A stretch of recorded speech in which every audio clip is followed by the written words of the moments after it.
keep track of the scoreboards and kills and bans and stats and, you know, keep track of how the games are going here at the Intelliction Masters. Where can I get that app, Quick Shot? Because that sounds like a really, really good app. You know, I'm really glad you asked that question, Crumbs. For everybody at home, just grab your mobile, jump onto iOS, recently released, or Android store, and you can download the Score Esports app right now. We're into picks and bans, and in Rated, now that we've got the business out of the way, Zed, Lulu, Victor, same bans from WE. They are not wanting to give any of those champions over to their opponents. I feel like the second game was just not in a comfortable style for World Elite. I feel like they're going to fall back to kind of the same champion composition they were in the first game, because it worked for them up to the point where TSM just took over and had two really good team fights and just snowballed it from there. They were ahead essentially for a long time, so I feel like the composition is going to be a similar playstyle than before.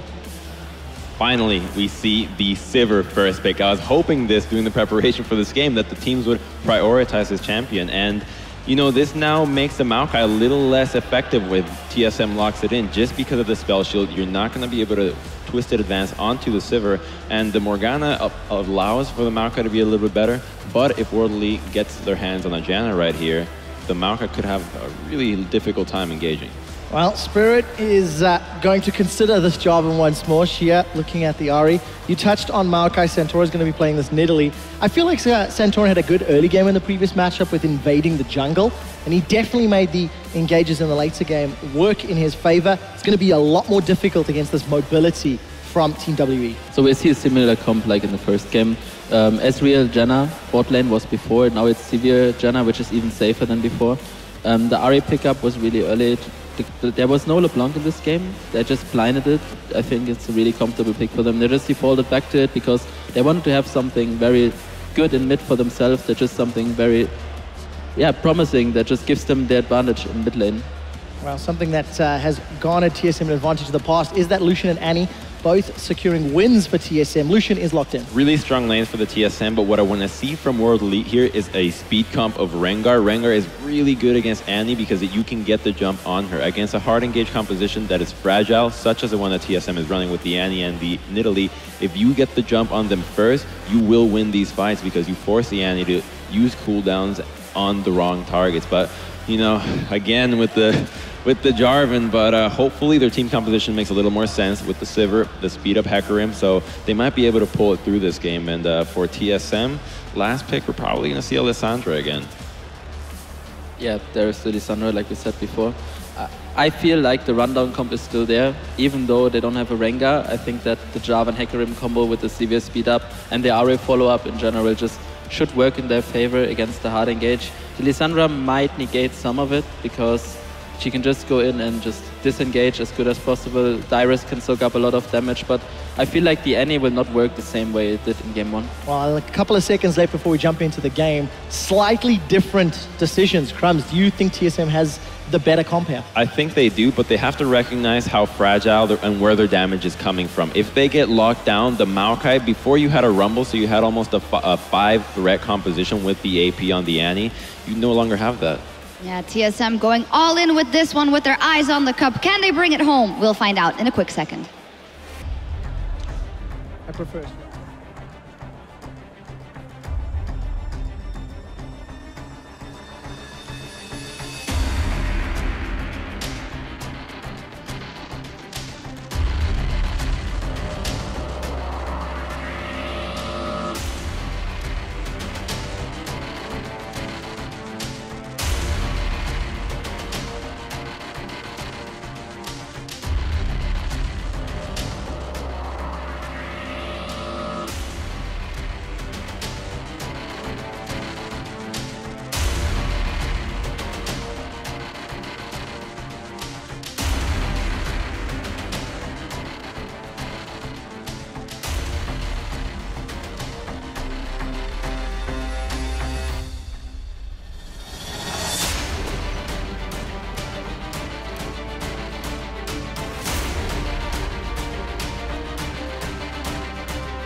Welcome back to Intel Extreme Masters World Championship. TSM 2-0 up here in the final.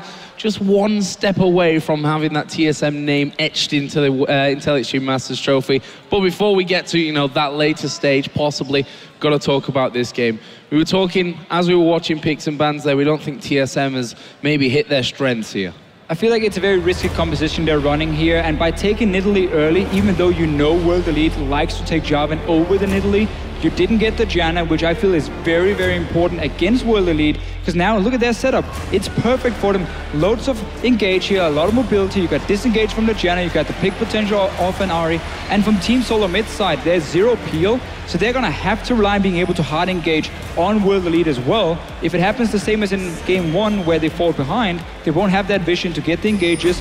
Nidalee is a jungler who doesn't build side stones, so she won't really add in anything right there, and she doesn't really fit in with hard engage compositions because she wants to sit back and poke, not jump into the backline with the likes of Alessandra and Annie. Yeah, I like the Aluka pickup. We did see him grab the Hecarim into Maokai against the GE Tigers, and he actually looked like he was doing quite well in that matchup overall, and he did find some good ultimates at the end.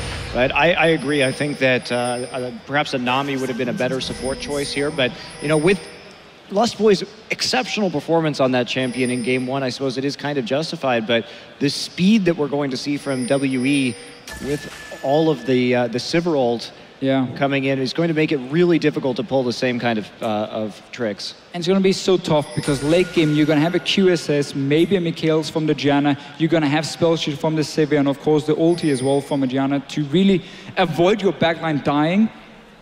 And that's going to make it nearly impossible for Bjergsen to find a target that doesn't have a cleanse or a way of basically avoiding his ulti. We're going to have to see how Team Solomid wants to play it, at least for now. They do spot the 2-on-2 in the bottom lane with this D-board they've placed for some level 1 information, and Wild Turtle has already gone all the way to the top side. Yeah, so they will see that the support in the bottom side. No little recall tricks there or anything like that. Instead, WE just giving them the information they need. And Annie on the bottom side, this looks like a quick gank, possibly. I do like this though, lane swapping on a Hecarim. We know he's a Trinity Force champion who needs to hit his spike if he wants to really be the big carry. But we also know Luca, he likes to go home guard early with Phage, and then he builds tanks from there. So even if he gets denied, he will still be somewhat tanky for these mid to late game team fights, not just blindly rushing a Trinity Force for him, at least. But I like the lane swap here from Team Solomid. They get a blue buff as well on the weak side of the map because there's no invade from World Elite, and a quick gank in the mid lane. Well, here we go. Got the speed boost from the Orb of Deception, though, so can they pull it off? Yiza is there. This could be a little bit dangerous for them. There's no stun up there for Lustboy, but there is now, and that will force a flash from UJ. Probably better safer than sorry in that position. Yeah, I think that's definitely the safer move right there. Lustboy did, in fact, use this lane swap to try and get Bjergsen ahead on this Lissandra. And Luca there, taking a bit of harass from Wild Turtle into the top side. Meanwhile, Dyrus getting a lot of farm down here, is eventually chased off as Yiza returns to lane.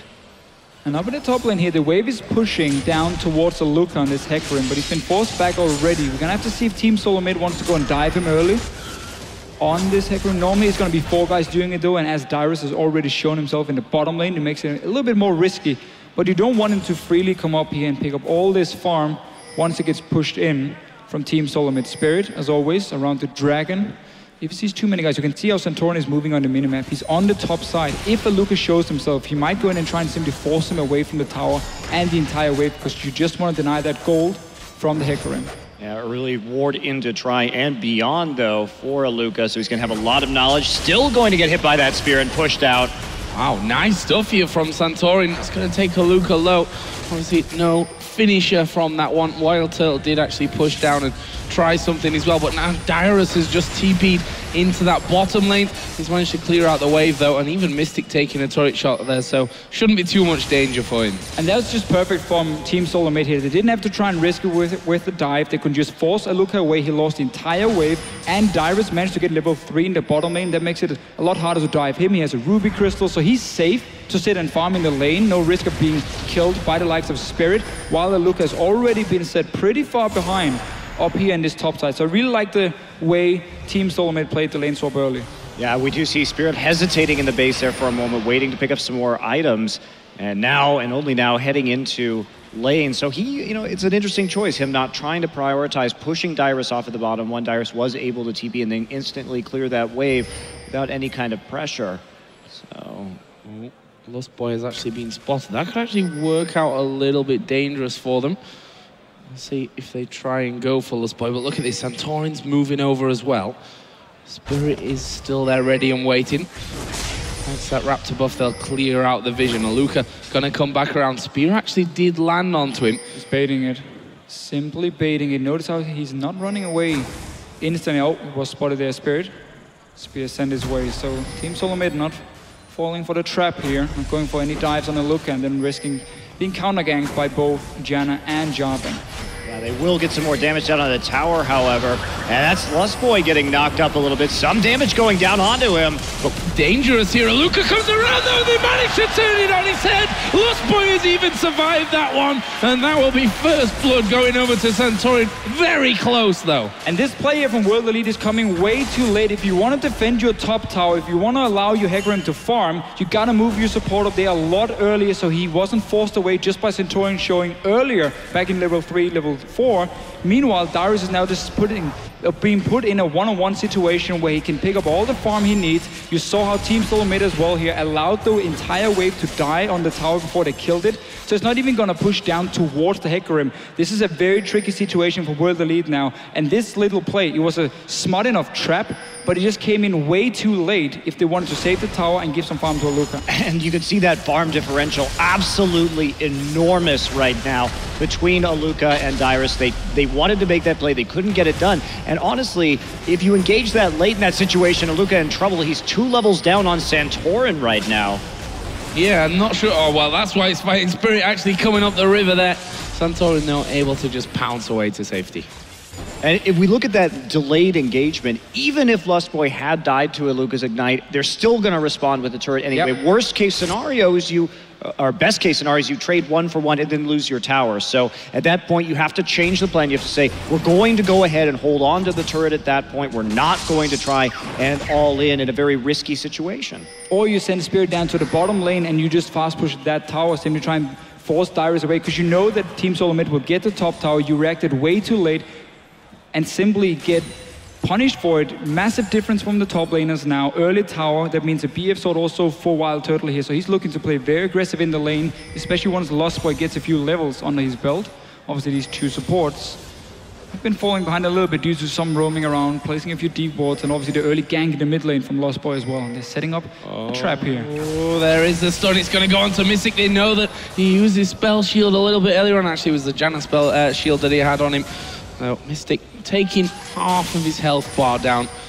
And that may mean a bit more pressure. In fact, it will mean a Colin coming out here from Wild Turtle. UJ will block it all, but there's the dive in. Wild Turtle almost taking UJ down. But here comes Spirit. He will try and loop around here onto Wild Turtle, who uses that summoner heal. He's got a flash. I think he might have to use it. Actually, maybe not. That's a good... Oh, last second he had to use it. I was going to say a good stun from Lustboy onto Spirit to stop him chasing on through. Meanwhile, Santorin is pressuring around the blue buff. Yes, the different focus here from the 2 teams. Santorin, he went to the top lane to try and deny Aluka even more farm, and that's why Spirit could at least try to gank in the bottom side. They spotted him, went straight in here. Aluka is still sitting on only 16 CS. A massive wave is coming down towards his tower. But notice Santorin on the minimap, he keeps staying around this lane, which basically means they can dive this Hecarim. If he shows up, he's only level 4 at this point, he gets denied even more now. Wow, that is just an absolutely crazy differential. And, you know, WE trying for these more aggressive choices in this game, but the problem with that in a lane swap scenario is that if you fail them, you fall so incredibly far behind. It's almost always better to take that lower risk scenario, go ahead, just push the opposite tower, try and contest cross-map objectives and see what you can do. Meanwhile, maybe a dive coming into the mid lane. Good use of the ultimate there from GA, but that means once he does get locked down, there's no escaping this one for him. There's the diving from Dyrus, and it's Bjergsen that will get the first kill between those mid laners. World Elite has simply tried to be the proactive team despite being a step behind Team Solomid after failing the lane swap early on. This cost them even more now with Spirit showing in the bottom lane beforehand, Aluka losing more farm. Now the mid lane dive, you have already controlled one of the lanes, you can move right through the jungle and just set up an easy kill here. Bjergsen is extremely far ahead on Lissandra. Dyrus is so far ahead on Maokai, and Wild Turtle and Lostboy, they just keep trying to trade in the bottom lane. And why not? It's working out nicely for them.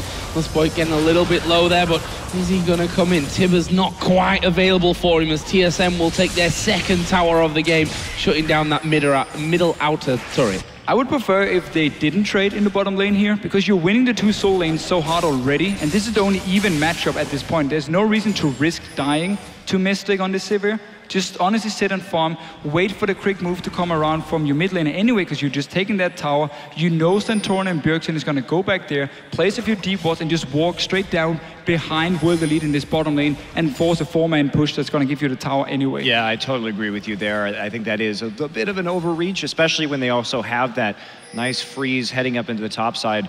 They could also, you know, try and make a play up there onto Aluka. Possibly he doesn't have any of those movement summoners. And with that Maokai and the hard CC, you have a lot of threat right there. Not to mention, they've got the deep pink ward. So Aluka in a very dangerous situation at the moment without very much vision at all. But it's not going to be capitalized on, at least instantaneously, by TSM. I almost feel sorry for him because he's been sacrificed by his team here. Yep. Not his fault. He did the only thing he could do. He walked up to the lane, saw there was a dive coming, backed away from the tower, and he's been doing that over and over, but there was just zero help, or when the help arrived, it was way too late, and just a wrong call by William. Yeah, it was the Hail Mary right there, basically, instead of trying for the safer play. And there we go, she is going to get found and eliminated. Yeah, Bjergsen following straight through. Spirit is there. He just started off his red buff and was like, oh guys, what's happening here? Wild Turtle's actually recalling on that bottom side, so not pushing through onto that tower.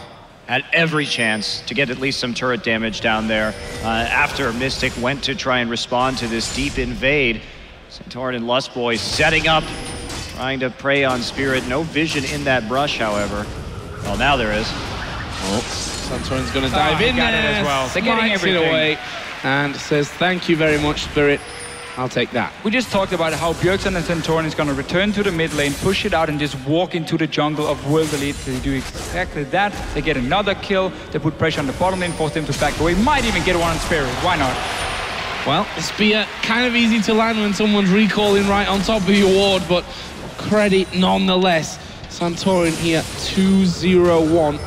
2-0-0 for Bjergsen as well, as Turtle realizes, okay, I'm alone in this bottom lane. Not for long though, because Lustboy is headed down there, and he's forced them right back onto that tower. I'm surprised they've not gone for Dragon yet on that bottom side. Actually, just been able to get kills. Yeah, they've been able to get the kills and take the other objectives. There's no real need to go for the Dragon at this stage when you continue to snowball your game harder early by taking towers down. And that's what they've been doing. Just the gold that you can get from these kills and dragons is definitely more worth it at this stage in the game. And honestly, TSM has done such a great job of snowballing the lane swap advantage they get out, and you rarely see teams give up lane swap advantages like this anymore, because teams should know how to play this situation, and WE just absolutely bungled it. And that means that pretty much Dyrus probably isn't going to die this game. Righteous Glory, of course, a great item. Just continue to create picks, continue to get kills, and close it. So I think it's great what TSM is doing, but it hasn't been much competition for Spirit.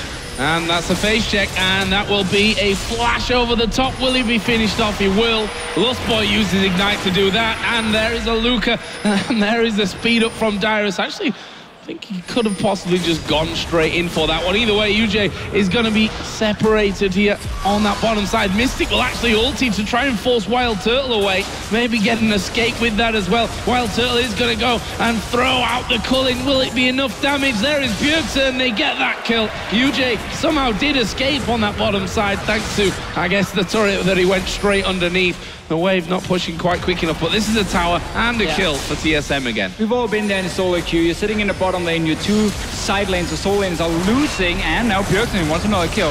Wow, that was pretty impressive stuff there. He actually flashed, got charmed anyway, and he's going to get the kill. There is Spirit diving in. Santorin is probably going to get sacrificed, but they should be able to pick up Spirit as well. It's another one for Bjergsen. It might be a double for Bjergsen. No, not quite in range for that one. Almost the triple. But again, yeah, as a bottom lane, you know this is gonna happen because you've lost your soul lanes. You know Team Solomid has taken over your jungle. It's just a matter of time before they move down to this bottom lane, the last outer turret. and simply just dive onto you. Nothing they could do here. That outer turret is gone. More kills for Team Solomid. This is completely snowballing out of control. And we talked about Santorin so much beforehand. We mentioned how early on he's normally not that aggressive. In this game, he's made all the right moves in the early game. He was there to prevent the farm on the Luca. He's been invading into the jungle. He's been getting the kills. And he's full been credit to him. He's been sieging the towers as well. Everything. Using, getting that up to attack speed to take him down even faster. He has absolutely been in the right places. So very good display on this Nidalee. And there's pretty much nothing WE can do right now. This game is over. The comms are not going to matter anything at this point when you're this far behind from just at too many mistakes. Too many mistakes early on. 8,000 gold at 15 minutes into this game. I mean, this looks a little more like the group stage matchup that we saw between TSM and WE. One-sided affair there. TSM seem to have really found their groove as Aluka again will be pressured by a tree that's 2 levels above him overall.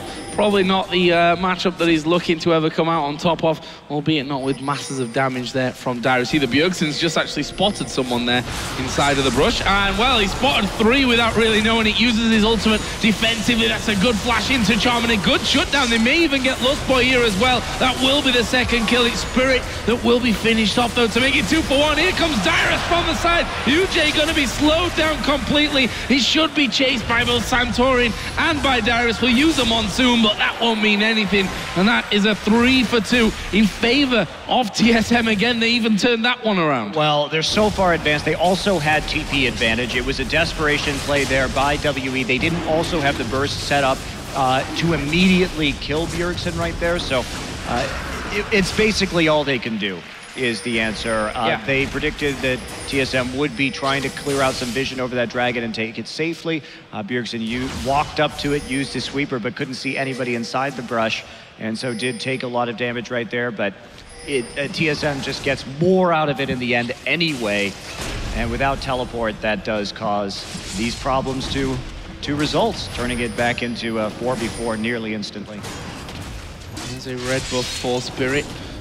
For what it's worth at this stage, Dyrus headed down bottom as well. 126 to 90 CS. There's a 30 CS lead in that mid lane as well. You can see Dyrus looking so much more confident this time around, and obviously easy to see why when you've had such a brilliant start. Meanwhile, Lustboy will be charging down towards that bottom lane. Dyrus already pushing up though, and you just can't kill this Maokai. You've got to put in 3 people. That's what they're trying to do here, and Dyrus doing the right thing of checking that brush where he's got no vision. In fact, Santorin will join Dyrus and Lustboy, but you already see the recalls coming out from WE. Only Mystic has really stuck around for this one, but he will spell shield away the CC. Team Solomid should just decide on 2 lanes they decide to push down. They don't need to split up in 1-3-1 here. Keep Bjergsen with the likes of Wild Turtle, with Santorin, and let them roam together. Just push the mid lane, take the bottom lane as well. Walk into the jungle of World Elite. You've done it time and time again. Take control of it, ward it up, and then you can just move so fast between these 2 towers here of World Elite, because you can move straight through the jungle and they can never walk in there because there's similar risk of face checking the likes of Alessandro and Annie, and then you die. That jungle is pretty much TSM's at this stage of things. There's a pink ward going to be cleared out as well. Not exactly WE in a position to be affording so many pink wards that get instantly cleared out, but they have to try and wrestle some control back of their own jungle, and this could be the attempt that they're looking for. Spirit will go in with Aluka, but look at the turnaround from Santorin. Dyrus will get one. Bjergsen now joins the fight, but the Monsoon from UJ will cause them problems. Meanwhile, Turtle completely taking out Shia of that fight, and it leaves just Aluka trying to trot away from that one, and there are 3 men chasing him in. Once Dyrus gets the callbacks down, they pick themselves up the ace. It's the only thing WE can do, is to try and get some kills before the full vision stranglehold comes in from TSM. They found a couple of picks, but they always lose more, and with Turtle still alive, they will be able to use that attack speed bonus from the Nidalee heal just to take down these towers very quickly. I mean, this is just a tremendous advantage. WE having a very rough day. I think that's safe to say. So they go for the engage. They have to try, honestly. They get a good pick first of all, but now you can just see the rest of Team Solomid. That's why we want them to go for just 2 lanes, because you can quickly collapse in the jungle. Wild Turtle obviously fighting here. cleaning up a few kills for himself. Bjergsen is extremely strong. And they're just so far ahead. And it's absolutely fantastic to see a team really snowball an early advantage and not give anything to World Elite. You take every tower, you take all the dragons, and you keep getting more and more kills. So there's nothing they can do to come back. It's really well played by Team Solomid. 38,000 to 26. A massive, massive lead. Rod of Ages for Santorin. And see him there catching a Luca out inside of the jungle. Won't be able to bully him back. Another free blue buff, basically, for Bjergsen to get a hold of. They have 4 men up by that Baron. They really don't need that Baron at this stage. And WE are trying once again to set up something, some kind of pick kills. They got 1 in that last fight, but got aced for their pleasure. TSM not going to fall for it. I mean, you're going to try and go for this This is a bit risky, though. I don't feel like you need this Baron, but obviously Team Solomid want to try and force a fight, and they should be able to get it. Unless Spirit can maybe go for the steal, or he can die. Well, it looks more like he's going to die, but there is Chia coming from the side. Bjergsen will use an early Zhonya's to get away from that one. Cataclysm actually helping them out, but only for so long. They do manage to pick off Lustboy. Santorin will... Oh, no, he's not gone down. He's managed to stay alive there. Will heal himself. They pick off another one, and that is a 3 for 2. TSM, what's the plan from here? Pushing down the mid lane seems to be the way to go. See Sivir full HP, so Mystic shouldn't have too many issues of actually getting away from this one.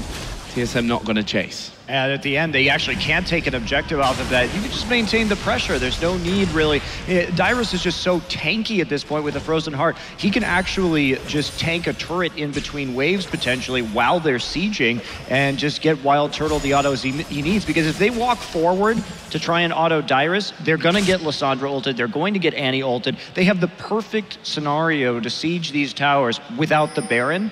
And instead, they go for the risky play. I mean, it's just going to delay the game a little bit. It doesn't actually change the outcome, but... Just a small warning for Team Solomid. They probably shouldn't do it again for now. Still a little bit early in the game, and it gives that risk of the Baron being stolen, or maybe you get caught by a 5-man Hecarim ulti inside the Baron pit itself. Now, Dragon is warning 20 seconds. World Elite should not be trying to fight for this one.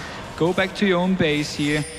Hope, honestly, that Team Solomid maybe go for a risky dive, or maybe you can catch them off if you set up a trap in your own jungle. That's your objective here, not fighting around the dragon itself. TSM actually pushing in. Santorin throws no spear. Thought he might be looking for that red, but had no actual vision on top of it. Meanwhile, that bottom wave has been pushed out completely. The only lane that still has an inner turret remaining, but they're going to back away, secure themselves another dragon. And there's no teleport for Luca now, so you can see Dyrus has built up a massive wave here. Team Solomid just keep pushing that with him. They can very easily go to the bottom lane now and have a potential 5 versus 4, but it seems they want to reset the whole thing again. Wild Turtle going back, let's see what he's buying. Just a longsword for himself, so they allow Luca to push out this wave again, and they seem to be going back towards the Baron. They really don't have need to. This. The best strategy in this situation is not to let your ward line slip in the enemy jungle and just start sieging, because you have every edge in this game in terms of the composition, and there's pretty much no way they can safely engage on you. Just use the teleport advantage as well. I mean, Dyrus will even be able to push up and get some damage on a tower before he potentially need to teleport down. In a 5 versus 4, if Luca ever leaves that lane, well, the tower obviously will take minion damage and from Dyrus itself. So I feel like Team Solomid at the moment is making it harder for themselves compared to what it have to be.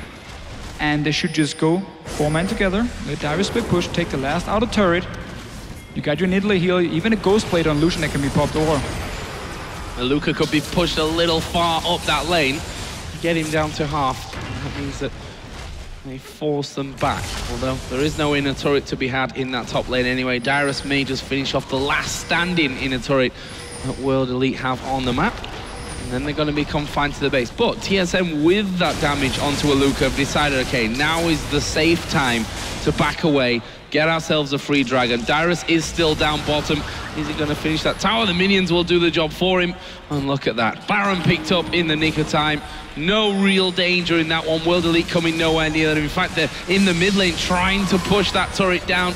It's a nice use of the speed up, but And we'll get them away for now. Dyrus is still at the back of this Dragon Pit. Who are they going to go for? That was smart from Dyrus, keeping Xia away from that one. Bjergsen will come in. These Zhonyas will be used for Xia, but that will only delay the inevitable for him. And Bjergsen picks up the killing spree. He's now 8-2-5. His Lissandra this game and last game has been pretty damn on point. Well, that's why we often see it as a ban targeted at him. And certainly... with his champion pool, though, and it really wasn't that won this game either. Bjergsen's been playing great. He did have a good LeBlanc game in the end, too, in the first one. But that's not really the main contributing factor here. It's that massive Maokai that Dyrus has managed to develop in the top side. Yeah, it's team play, it's teamwork. It was a great lane swap executed perfectly from Team Solomid. That's why they got so far ahead and could start making these plays here, because it was also Dyrus who went from the top lane and dove onto the Ahri in the mid lane that secured the tower. Another kill, obviously. So just been great teamwork all around from Team Solomid here. And obviously the carries getting a lot of the kills is great for them as well. Now Baron buff, running 5 men together. Just gonna start pushing in. You have so much damage on these towers and so little World Elite can do to stop you. Roka needs to recall, and you see there the spears from Santorin. But he's added a Void Staff in there now as well, so the poke is definitely real on that front, and there is Dyrus just gonna walk on in. They don't even need those minions at this point with how tanky Dyrus is, and that one will go down. He will take a couple more seconds, but not really a problem for them. It's because Wild Turtle wasn't with the team. He was in that mid lane where they'll take down another inhibitor turret and probably push through for an inhibitor itself. And spread between the top one and that middle one. WE looking to try and get involved. They're going to go for Wild Turtle. They'll actually get him low, but he will flash away from that. Santorin picks up the Rampage. Mystic and Spirit both low on the backside as well. Mystic will drop here finally, and that's 4 men down almost instantly as they try for one last engage. The stun comes in. UJ will be popped, and that is the 8th for Team Solomid. And with 20 seconds left on the clock, they are going to push straight through. There's the surrender. Team Solomid are the Intel Extreme Masters World Champions. And a great performance from TSM. They fell behind in game 1, but when they turned it around through that superior team play and finding the picks, they did not relent after that. This series was all TSM's in games 2 and 3. And just picking apart WE. They came into this tournament. They did improve over the course of it, but their flaws easily recognized, and good drafts from TSM as well. And just a nearly perfect game here in the end from them. Yeah. Snowballing that early game advantage. Beautiful to watch.